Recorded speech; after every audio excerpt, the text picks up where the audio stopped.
The lesson. Oh yeah. So you were into the b-boying thing, the graph thing, and I guess you got into the rapping thing around the same time? I definitely got into the music at the same time, and it was what we were getting, I guess, commercially here. So when you're talking mid-'80s, you know, basically everything that Australia got, we were just vibing on. It wasn't probably until about 86 that I started to really explore the music further than just listening to it and popping to it or busting some floor moves, whatever. And that's when it started to take over my life, you know what I mean? And yeah, so from sort of 86, the music stuff really started to ingrain itself into everything. You know, I started dubbing over my Kiss tapes with rap tapes, you know what I mean? So yeah, I transformed from a kid who was, you know, into the gimmickness of Kiss, didn't really give two fucks about the music, but as a little kid, it's what you did, and then started, yeah, really. I think I was into them because my cousin was ultimately, but once I found something that grabbed me, it started to take over, and that was the case. So all my Kiss tapes got overdubbed with whatever was happening rap related at the time. So yeah. Back in the day when you would dub over tapes, yeah, man. yeah. I still got a healthy tape collection, that's for sure. So around that time, I mean, off the top of your head, who were some of the dudes that you were listening to, and who, I guess, was there anyone in particular that made you think, man, putting pen to pad, I want to do what he's doing? Yeah, well, I didn't put pen to pad until probably 88. So once we stepped away from what the commercial tip was coming to Australia that we were hearing and what was being marketed here, to that sort of 86, 87 era, I started to get into emcee Shan comes to mind as far as someone, you know, that at the time when I made a distinct leap into, it was still massive, it wasn't underground, but it was where the art form was really being exercised properly. I'll say properly for want of a better term, but into where we sort of know it now, you know what I mean? And I remember my cousin gave me a dub of Shan, I think it was Down by Law, and it might have been something before then. No, I actually had something before then.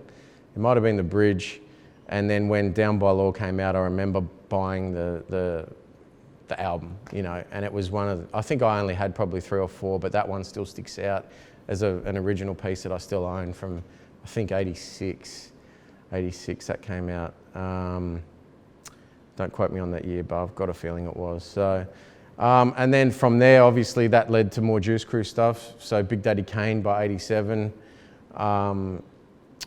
And by the time sort of 88 came around, I'd say from that, Kane was probably the first person to make me want to sort of emulate his shit. And that's like the Long Live the Kane album, basically.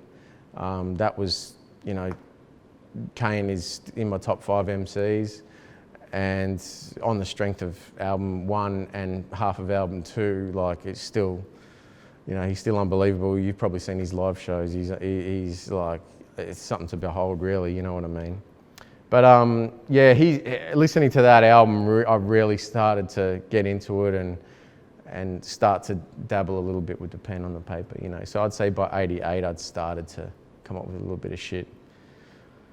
Then rolling into 89, you know, as I was doing it, no one knew this, you know what I mean? I was doing my own little tapes. I had two boxes, 2 decks, and I'd be playing, you know, something on this, Spoonie G's Godfather instrumental, and rapping into, you know, play on this and record on this one and rapping into this one just with two little boomies, you know what I mean?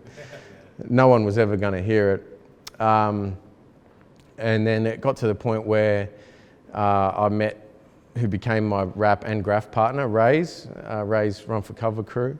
I met him in 89. He came from England, or he came back from England, and I remember I had a stack of raps I'd written, and my rhyme writing had even already started to elevate, I thought, at that time.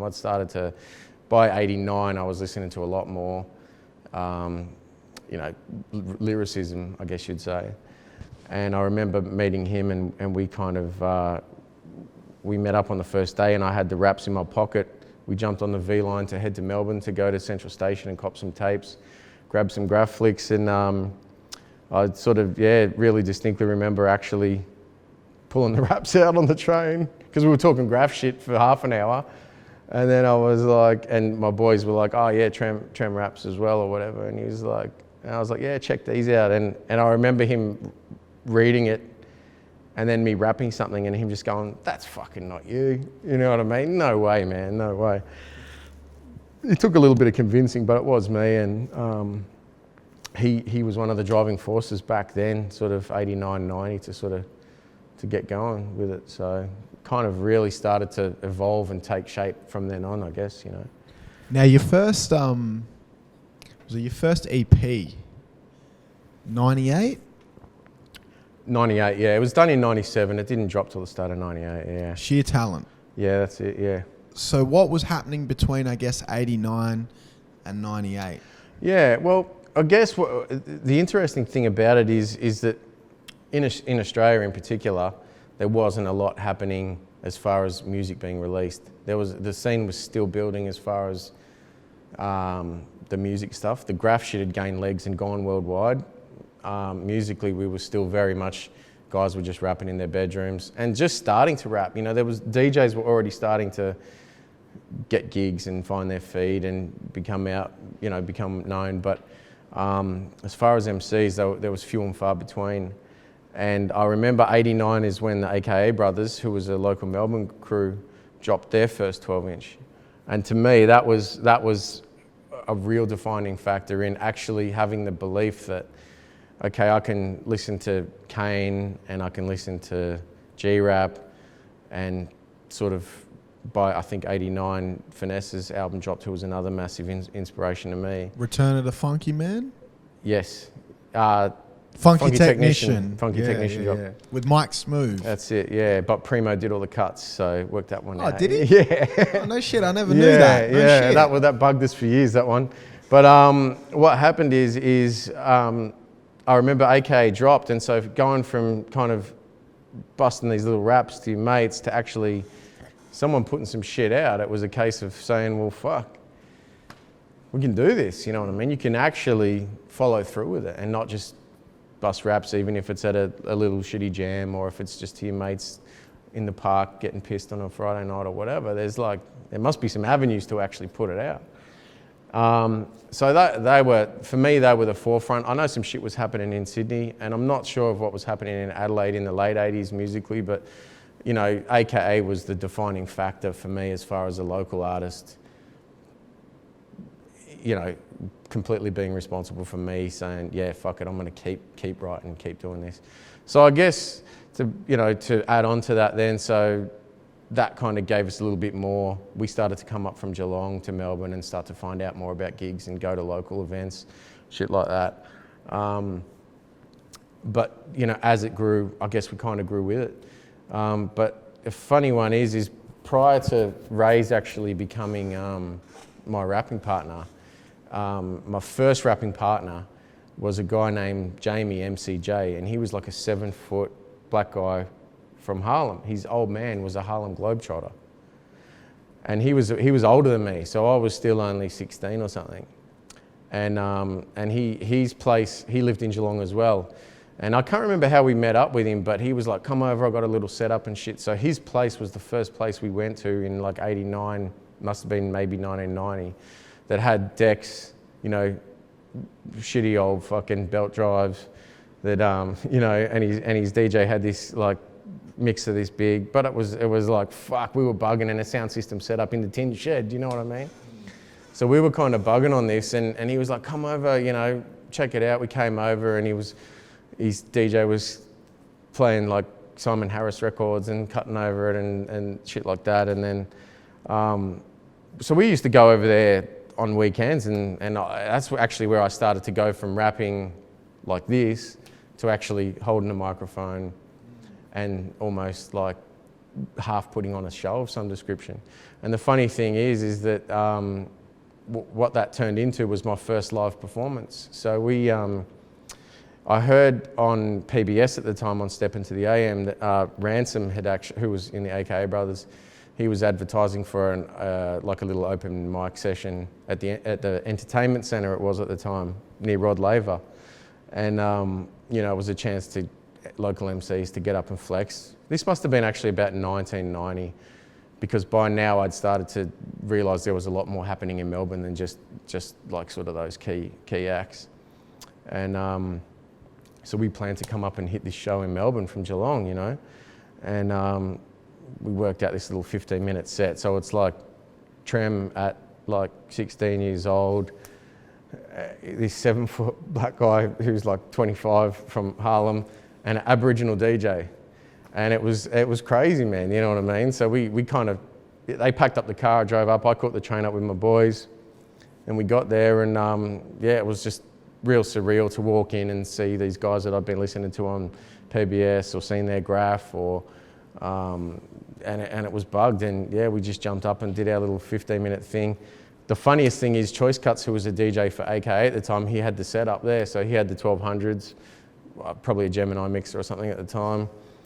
But our DJ brought his own fucked up setup, and they were like, just jump up and do your shit, and he's like, nah man, I want to set up my own shit. So they're like, I could see Ransom and Choice Cuts kind of snickering at this dude who's like, they've parked this other table up next to him, and he's pulled out these busted up, belt drive joints and this fucked up, I don't know, disco mixer or something.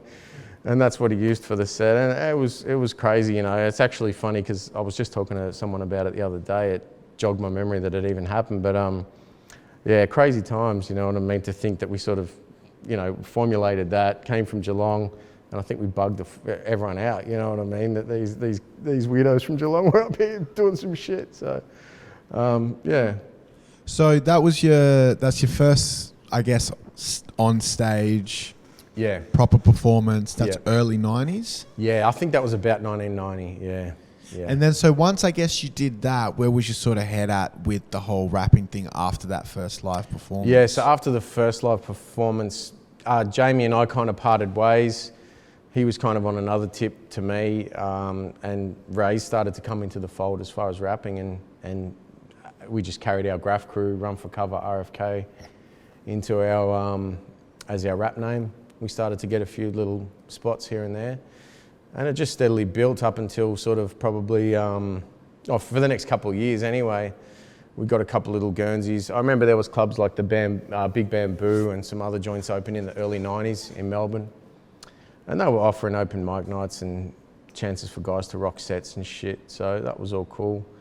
And after spending more time in Melbourne, we just started to build relationships with more guys up here, which kind of led to me meeting the likes of Prowler, Strut, probably first and foremost before those guys, DJ Frenzy, and a whole bunch of others that were kind of coming up in the movement as part of our generation, I'd say, And like I said, although I feel like I was there for the start, I was always the younger kid, so I kind of wasn't as involved. I was kind of a step removed, but those things were the inspiration for me to sort of step up and keep it going and keep it moving. So we just kind of kept building through that early 90s period until probably about 95.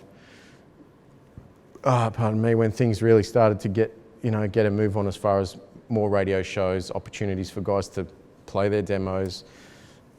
The radio was opening the mics, and you just sort of started seeing the influx come in and in and in from sort of through that mid-90s period, I guess.